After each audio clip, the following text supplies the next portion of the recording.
Hello दोस्तों, नमस्कार। आप सभी का स्वागत है आज के सेशन में। आज हम लेकर के आए हैं यूपी बोर्ड 2024 के लिए बहुविकल्पी के महत्वपूर्ण प्रश्न। ठीक है, चलिएगा आज की क्लास को स्टार्ट करते हैं। जो लोग भी मेरे भाई बहन आज क्लास में पहली बार आए हैं, सभी लोग चैनल को सब्सक्राइब कर लीजिएगा और वीडियो को लाइक कर दीजिएगा, जिससे अगली क्लास का नोटिफिकेशन सबसे पहले आपको मिल जाएगा। चलिएगा, तो पहला क्वेश्चन क्या कह रहा है? कह रहा है एक सामान्य वर्ष में 53 रविवार होने की प्रायिकता ज्ञात कीजिएगा। आपसे पूछ रहा है कि एक सामान्य वर्ष में 53 रविवार होने की प्रायिकता क्या है। तो पहले सभी लोग फार्मूला लिख लीजिएगा, सूत्र क्या होता है समझिएगा मेरे। अगर आपसे मैं कहूं प्रायिकता बराबर क्या होता है, तो आप क्या कहेंगे? देखिएगा, होता है प्रायिकता बराबर होता है कुल अनुकूल घटनाएं। कुल या कह सकते हो आप अनुकूल घटनाएं। क्या कह सकते हो आप? अनुकूल घटनाएं। प्रायिकता बराबर होता है अनुकूल घटनाएं। अपान में क्या होता है? कुल घटनाएं। कुल घटनाएं। जैसे इस क्वेश्चन को देखेंगे ना, आपको बहुत आसानी से समझ में आ जाएगा। तो उसने कहा है एक सामान्य वर्ष। चलिएगा सोल्यूशन को देखिएगा भैया। ये कह रहा है सामान्य वर्ष। अगर सामान्य वर्ष की बात कर रहा है, इसका मतलब है 365 दिनों की बात कर रहा है। देखिएगा, 365 दिन होते हैं। जो लीप वर्ष होता है उसमें 366 वर्ष होते हैं। जो लीप वर्ष होता है, समझिए मेरी बात को, लीप वर्ष जो होता है, लीप वर्ष कौन होता है? जो 4 से विभाज्य, उसमें 366 दिन होते हैं। और क्या होता है, इसमें जो फरवरी होती है वो कितने दिन की होती है? 29 दिन की। और इसमें जो फरवरी होती है वो 28 दिन की होती है। अब आपसे कह रहा है कि 365 दिन में 53 रविवार की होने की प्रायिकता बताओ। तो पहले देखते हैं इसमें सप्ताह कितने हैं। तो ऐसा करिए, 365 को 7 से भाग देते हैं। 365 को मैं 7 से भाग देता हूं तो क्या जाए? कितनी बार जाएगा? 5 बार जाएगा। 7 पना 35, कितना बचा? 1। कितना हो गया? 15। अब 2 बार जाएगा, 7 दूनी 14, 1 बचा। तो कहने का एक सामान्य वर्ष की अगर मैं बात करूं तो आप कह सकते हो कितने रविवार होते हैं? आप कह सकते हो 52 रविवार। या ना 52 रविवार कहिएगा तो आप क्या कह सकते हो? 52 सप्ताह। 52 सप्ताह प्लस 1 दिन बचेगा। ये कब? एक सामान्य वर्ष में। ठीक है, एक सामान्य वर्ष में कितने हैं? 52 सप्ताह और 1 दिन है। एक बात तो समझिएगा, अगर 52 सप्ताह है तो 52 रविवार हो गए। अब 1 दिन बचा है, तो इसका मतलब अगर 53 रविवार होंगे सामान्य वर्ष में, तो जो 1 दिन बचा ये भी क्या होना चाहिए? रविवार ही होना चाहिए। तो अब देखिएगा, जो आपके पास 1 दिन है, ये क्या भैया? शेष 1 दिन है। शेष 1 दिन, या इसे आप क्या कह सकते हो? 53वां रविवार। 53वां रविवार। कितनी घटना इसके कुल है? 1 दिन बचा वही हो सकता है। और टोटल घटनाएं कितनी है? कुल घटनाएं अगर बात की जाए आपसे तो कितनी है? 365 दिन में। तो अब प्रायिकता बराबर क्या हो जाएगा? देखिएगा भैया, प्रायिकता बराबर क्या आएगा? प्रायिकता बराबर आएगा अनुकूल घटनाएं। अनुकूल घटनाएं कितनी है बताइएगा भैया? अनुकूल घटनाएं 1। और ये 1 कितने दिन में? 1 हफ्ते में आएगा। हफ्ते भाई 7 दिन में 1 रविवार होना चाहिए। तो कितना आएगा? 7। तो आंसर कितना आ जाएगा? 1/7। ऑप्शन नंबर कौन सा सही है? ऑप्शन नंबर जाएगा भैया सी के साथ। ठीक है ना? अब यहां तक कोई दिक्कत बताओ। याद रखना, प्रोबेबिलिटी से एक क्वेश्चन आना तय है। 1 से 2 क्वेश्चन आपको देखने मिलेगा। एक एमसीक्यू में मिल सकता है, तो एक क्वेश्चन 4 नंबर में भी आने की चांस यहां से नहीं। ठीक है, चलिएगा चलते हैं क्वेश्चन नंबर 2 पर। क्या कह रहा है? कह रहा है बिंदु -3,5 की वाई अक्ष से दूरी होगी। तो देखो, एक बिंदु है, ये देखिए मैं बना देता हूं अक्षांश। ये x है, ये y है, ये x डैश है और ये y डैश है। अब कह रहा है -3,5 एक कोई बिंदु है, x पर -3 जाओ तो कहां होगा? 1 2 3। और y पर कितना जाओ? 5। तो 1 2 3 4 5 मान लो यहां पर। तो कहां पर आ जाएगा पॉइंट? समझिएगा, ये वाई चांस है। तो अब ये जो बिंदु आएगा यहां पर आ जाएगा। क्या होगा यहां पर? यहां पर होगा -3,5। कहना मतलब एक्स की माइनस दिशा और वाई की पॉजिटिव दिशा में ये बिंदु है। अब इसकी वाई अक्ष से दूरी बताओ। ये वाई अक्ष है, तो वाई अक्ष से दूरी कितनी है बताइएगा? वाई अक्ष से दूरी कितनी है? -3। जब कहे वाई अक्ष से दूरी तो क्या होगा? एक्स बराबर वाई अक्ष से, वाई अक्ष से दूरी तो क्या होगा? एक्स का मान। जब x अक्ष से दूरी पूछे तो y का मान, तो x का मान कितना है, ये भैया x का मान -3, तो y अक्ष से दूरी कितनी है, -3 इकाई कह सकते हो। ऑप्शन नंबर किसके साथ जाएगा भैया, ऑप्शन नंबर आपका ए सही है। चलिए क्वेश्चन नंबर, आज का तीसरा क्वेश्चन कह रहा है संख्या 144 के अभाज्य गुणनखंड में अभाज्य गुणनखंडों की घातों का योग। इस पर भी भैया आप लोग सभी लोग 5 स्टार लगाइएगा। इस प्रकार का क्वेश्चन 2023 में पूछा गया था। ये जो मैं क्वेश्चन लाया हूं 2023 में, जो सेट नंबर तीसरा एक था कौन सा 822 डीएक्स, मैं उन्हीं के क्वेश्चनों को सॉल्व करा रहा हूं, कह सकते हो आप ये पीवाईक्यू क्वेश्चन है। चलिएगा क्या कर रहा है, संख्या 144, अब 144 के अभाज्य गुणनखंड करना है। तो 144 के अभाज्य गुणनखंड मतलब इसके कितने से काटो, 2 से काटोगे, 2 सते 14, अब यहां बचा कितना 4, 2 दूना 4, फिर 2 से काटोगे तो कितनी बार जाएगा, 36 दूना 72 होता है, फिर 2 से काटोगे तो 18 आएगा, फिर 3 से काटोगे 6 आएगा, फिर 3 से काटोगे 2 आएगा, 2 से काटोगे 1 आएगा। तो कहने का मतलब 144 के जो अभाज्य गुणनखंड आए, तो 2 गुणे 2 गुणे 2 और 1, 2 कितनी बार है, 4 बार, 3 कितनी बार है, 2 बार। अब देखो यहां सब इनकी घातें एक एक है सबकी, जब आधार समान होते हैं तो घातों का क्या हो जाता है, योग। तो यहाँ पर 2 की घात कितनी आ जाएगी, 4 गुणे, अब 3 कितनी बार है, 2 बार, तो 3 घात कितना हो जाएगा, 2। अब कह रहा अभाज्य गुणनखंडों की घातों का योग। अब लिखना है आपको क्या, घातों का योग। घातों का योग 4 + 2 बराबर कितना आएगा, 6 आया। ऑप्शन नंबर कौन सा सही है, ऑप्शन नंबर भैया आपका डी वाला सही।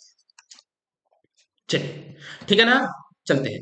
चलिए आज का चौथा क्वेश्चन क्या कर रहा है, कह रहा दिया गया है लासा एलसीएम 132 और 288 का कितना 3168, तो मासा 132 और 288 का ज्ञात करो। कहने का मतलब आपके पास 2 संख्याएं हैं, एक 132 है, दूसरी एक 288 है।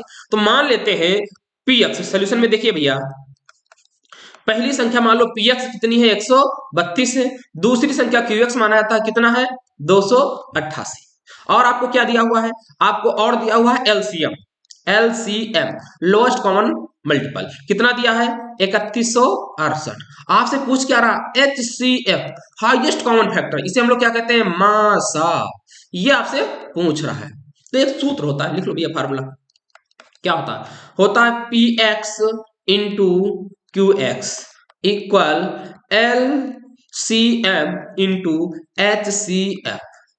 हमें वैल्यू निकालनी है एचसीएफ की, तो एचसीएफ बराबर क्या हो जाएगा, एचसीएफ बराबर हो जाएगा P X into Q X upon L C M, मतलब पहली संख्या गुणे दूसरी संख्या अपान में लासा। चलिएगा तो पहली संख्या कितनी है, तो कहोगे 132 इंटू क्यू एक्स, दूसरी संख्या कितनी है 288 अपान में कितना आएगा 3168। अब इसे सॉल्व कर लीजिएगा और आपका आंसर आ जाएगा। कितने से काटिएगा, कितने से कटेगा, 4 से कट जाएगा, हाँ 4 से काटिएगा। इसको काटते हैं, 4 तिया 12, फिर 1 बचा, 4 तिया 12, 33 आ गया, 4 से काटिएगा, 4 सत्ते 28, 3 बचा, फिर यहां हो गया 36, 4 नवैया 36, 4 दूनी 8, 4 से कट गया। अब ये कितने से काट, 11 से काटिएगा, ठीक है, 11 त्याई 33, 11 सत्ते 77, 2 बचा, 11 दूना 22, तो यहां से कितना आ चुका है, यहां से आ गया भैया 3 इंटू 288 अपॉन 72। अब इसको काटना है, इसको डिवाइड करेंगे, यहां से कितनी बार आ जाएगा, 3 दूनी 6, 3 त्रिका 9, नहीं 3 चौके 12, 24 से 72 होता है। अब कितने से कटेगा इसे, 6, अब एक 4 से कट जाएगा ना, हाँ 4 छंग 24, 4 सत्ते 28, 4 दूनी 8, अब 6 से काट दीजिएगा, 6 का नाम 6, 6 दूना 12, तो मासा जो आया है वो कितना आ गया है, 112 आया है। दिख रहा है ना यहाँ तक, किसी कोई दिक्कत, हाँ दिख रहा है, 112 आया है एचसीएफ, नहीं 112 नहीं, केवल 12 आया है। तो देखिएगा मासा कितना आ गया है, 12 आया है, हाईएस्ट कॉमन फैक्टर कितना आया है, 112, ठीक है। चलो इस प्रकार से आपको कुछ नहीं था, आपको इसको फार्मूला याद रखना था। उसके बाद आप रख करके 4 है आपके पास टर्म, पहला पद दूसरा पद, या कह सकता है पहली संख्या गुणे दूसरी संख्या बराबर लासा गुणे मासा, 4 में से कोई 3 दिए हो, चौथा अपने मन से निकल आएगा। एक क्वेश्चन एमसीक्यू में ऐसा अवश्य आना तय है। चलो क्वेश्चन नंबर 245, आज का पांचवा क्वेश्चन कह रहा है यदि समीकरण 5x² माइनस 3x प्लस 2 बराबर 0 के मूलों का योग होगा। यदि द्विघात समीकरण इतनी है तो इनके मूलों का योग क्या होगा, समझिएगा भैया। जो लोग नए हैं लिखिएगा सूत्र को। एक द्विघात समीकरण जो मानी जाती है वो ax² plus bx plus c बराबर क्या होता है 0। इसके मूल क्या माने जाते हैं, मूल मान लिए जाते हैं अल्फा और बीटा। तब क्या होता है मूलों का योग, मतलब अल्फा प्लस बीटा बराबर होता है माइनस बी बटे ए, और मूलों का गुणनफल मतलब अल्फा इंटू बीटा बराबर होता है सी अपॉन ए। तो आपके पास सोल्यूशन में देखिएगा भैया क्या दिया, द्विघात समीकरण दी है 5x² माइनस 3x प्लस 2 बराबर 0। अगर मैं इसकी क्या कर लूं, इसे तुलना करूं तो a का मान कितना आएगा 5 आएगा, b का मान कितना आएगा -3 और c का मान कितना आएगा 2। अब कह रहा मूलों का योग, मूलों का योग या ब्रैकेट में कह सकते हो अल्फा प्लस बीटा क्या होता है -b अपॉन ए। अब माइनस बी की वैल्यू कितनी है -3 है, तो माइनस गुणे -3 अपॉन ए का मान 5। तो यहां से माइनस प्लस कैंसिल 3 अपॉन 5 आ जाएगा। तो मूलों का योगफल कितना आया 3 अपॉन 5। ऑप्शन नंबर ए सही है भैया। ऑप्शन नंबर कहां जाएगा ए के साथ चलेगा। चलिए क्वेश्चन नंबर आज का 6वें क्वेश्चन पे चलते हैं। क्या कह रहा है यदि द्विघात समीकरण 3x² minus 12x plus m के मूल बराबर है तो m का मान ज्ञात करो। ये भी भैया इस टाइप का क्वेश्चन पेपर में भी पूछा गया है और याद रखना 2024 में भी पूछा जाएगा। क्या कह रहा है आपको द्विघात समीकरण दी है, चलिए क्या दी है आपको दी है 3x² minus 12x plus m बराबर 0 के मूल बराबर है, के मूल क्या है बराबर है, बराबर कह दे या कई बार कहेगा समान है तो इसमें कोई दिक्कत नहीं है, चाहे कहते कोई द्विघात समीकरण के मूल बराबर है चाहे समान है। तो आपको क्या लगाना है, सूत्र क्या लगा देना है, आपको सूत्र लगाना है d बराबर 0। और d का मान क्या होता है, d का मान होता है b² माइनस 4ac, तो बराबर क्या हो जाएगा 0। अब यहां से देखिएगा abc की वैल्यू निकालनी पड़ेगी, तो a का मान 3 हो जाएगा, b का मान कितना हो जाएगा -12 और c का मान क्या हो जाएगा m।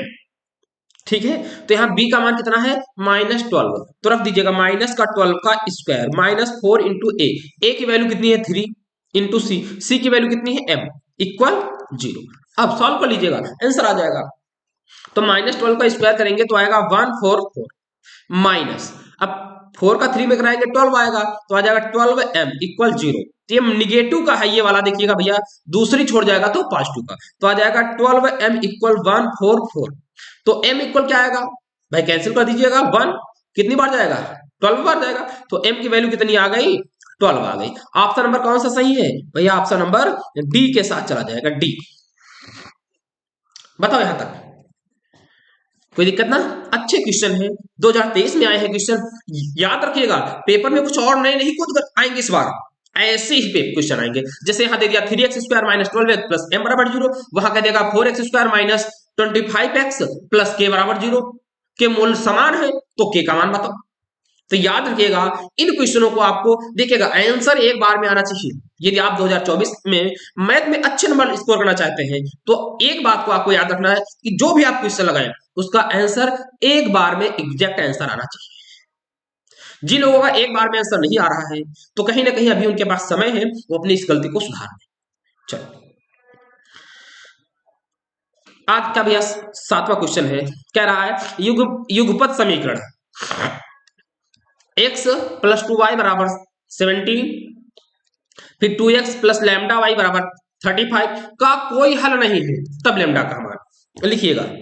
सॉल्यूशन में समझिए मेरी बात को, जब समीकरणों के कोई हल ना हो, जब समीकरणों के कोई हल नहीं हो तब होता है a1 अपान a2 बराबर b1 upon b2 not equal c1 upon c2। ये आपको लगाना होगा, बस आपका आंसर आ जाएगा। और इनमें से 3 सूत्र होते हैं, कोई हल नहीं होगा, अद्वितीय हल होगा, अनंत और अनेक हल होंगे।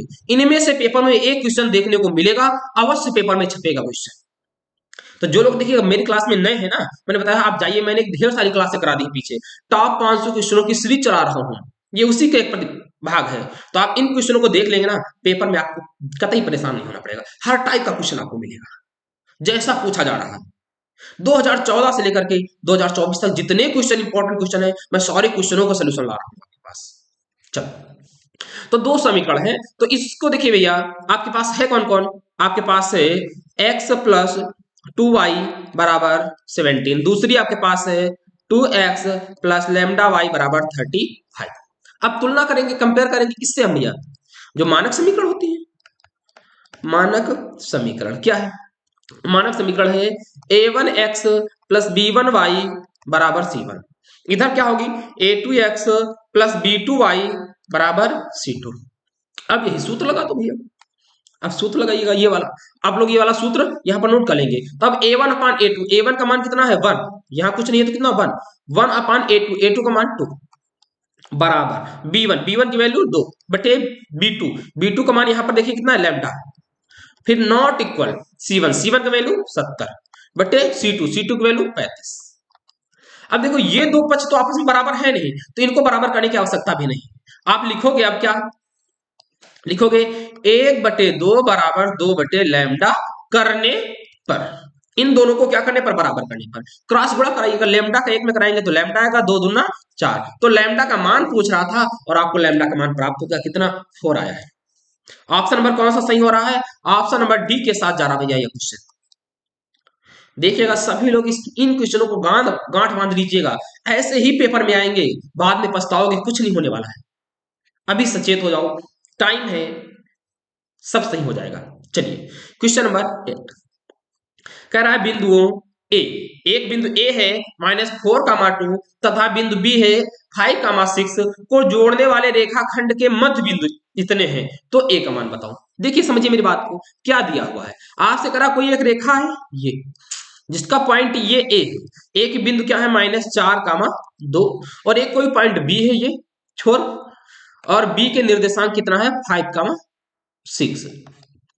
करा को जोड़ने वाले, इन दोनों बिंदुओं को जोड़ने वाले एक रेखा का मध्य बिंदु ये क्या है, पी, पी के निर्देशांक दिए हैं a/8, 4। देखिएगा एक रेखा के मध्य बिंदु क्या होते हैं, समझिएगा सॉल्यूशन में देखिएगा सभी लोग, मध्य बिंदु के निर्देशांक क्या होते हैं, मध्य बिंदु, मध्य बिंदु क्या होते हैं, देखिएगा इसको मान लेता हूं x1 y, समझिए मेरी बात को, अगर मैं इसे कह दूं x1 है ये y1 है, इसे कह दूं ये x2 है ये y2 है, और इसे कैपिटल X और कैपिटल Y, ठीक है ना। अब देखिएगा मध्य बिंदु क्या होते हैं, कैपिटल X बराबर होता है x1 प्लस x2 बाई 2, ऐसे ही कैपिटल Y बराबर होता है y1 प्लस y2 बाई 2। आपको लगाना क्या है, a की वैल्यू पूछ रहा है ना, तो पहले x की हल करते हैं। x बराबर कितना, x1 की वैल्यू -4 है, प्लस x2 की वैल्यू 5 है, अपान 2, और देखिए कैपिटल X जो है, मेरी बात को ध्यान दीजिएगा सभी लोग, ये जो कैपिटल X है इसकी भी वैल्यू आपको दी हुई है, इसकी वैल्यू आपको दी हुई है, कितनी, कैपिटल X की a/8, तो यहां लिख दीजिए a/8। अब देखो a/8 इक्वल, ऊपर ऐड करेंगे तो 1 आएगा, माइनस का 4 प्लस का 5 है 1 आएगा, अपान 2, क्रॉस गुणा करा दीजिए, काट कैंसिल करिए 2 का इसमें, और कितनी बार जाएगा 4 बार जाएगा, तो आपके पास क्या आ जाएगा, आपके पास आ गया a/4 इक्वल 1, क्रॉस गुणा कराएंगे तो a की वैल्यू कितनी आ जाएगी भैया 4 आ जाएगी, ये आपका आंसर है। तो ऑप्शन नंबर इसमें भी कौन सा सही है, डी वाला। जब आपसे कह दे कोई दो बिंदु हैं, उनको एक जोड़ने वाली एक रेखाखंड है, उसका मध्य बिंदु, तो आपको सीधा मध्य बिंदु बराबर क्या हो जाएंगे, x1 plus x2 by 2, y1 plus y2 by 2, ठीक है ना। चलो क्वेश्चन नंबर आज का 9 क्वेश्चन है, क्या कह रहा है, 15, 18, 24 का लास्ट, बहुत सरल है, एलसीएम निकालना है किसका, 15, 18 और 24, कुछ नहीं गुणनखंड विधि से कर लीजिएगा, कितने से काटिएगा, 2 से काट दीजिएगा, 15 कटेगा नहीं, 2 9 18, ये 9 है, ठीक है, और 2 12 हम 24। अब कितने से काटेंगे हम लोग, 3 से काट देते हैं, 3 पचे 15, 3 त्रिका 9, 3 चौके 12। अब कुछ कटेगा नहीं, आपका लासा ही आ गया, 5 से काटेंगे तो 1 आएगा, 3 आएगा, 4 आ जाएगा, अब 3 से काट दीजिएगा, 1 आएगा, 1 आएगा, 4 आएगा, और फिर 4 से काट दीजिएगा, 1 1 1 आ जाएगा।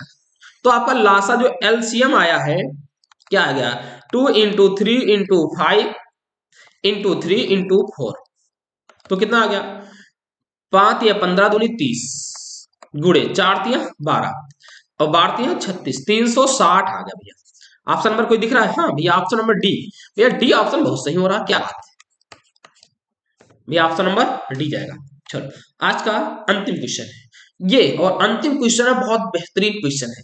ये त्रिभुज से आया हुआ है। क्या करा करा त्रिभुज, त्रिभुज नहीं त्रिभुज, त्रिभुज एबीसी में यदि ए बी बराबर 6√3 हो, ए सी बराबर 12 है तथा बी सी बराबर कितना है 6 सेंटीमीटर हो, तो कोण बी की माप बताओ। तो पहले हम देखेंगे त्रिभुज है क्या।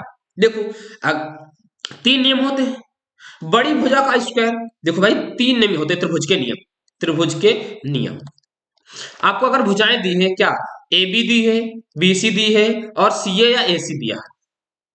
यदि आपस में देखो ए बी बराबर बी सी बराबर सी ए या ए सी कुछ भी हो, तो त्रिभुज कैसा होगा, समबाहु।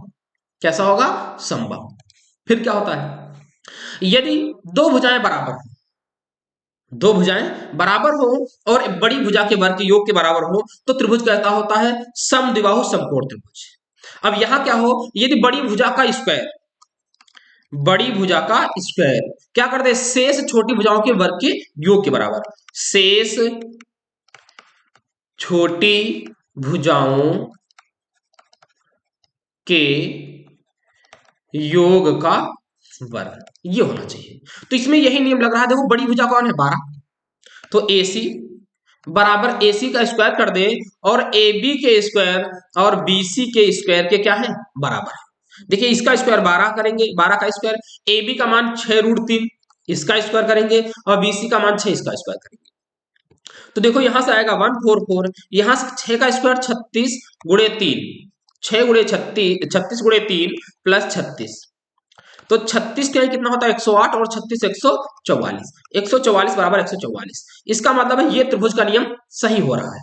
तो ये त्रिभुज कैसा बन रहा है, समकोण त्रिभुज। त्रिभुज कैसा है, त्रिभुज समकोण है। तो समकोण सबसे बड़ी भुजा बनाओ त्रिभुज। देखो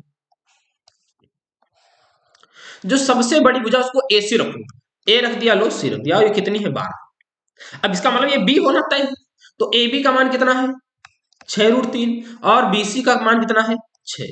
आपसे कोण बी का देखो, अब भैया ये कोण सबसे बड़ी भुजा के सामने वाला कोण कितने अंश का होता है 90 अंश का, यही तो कोण क्या होता है, समकोण होता है।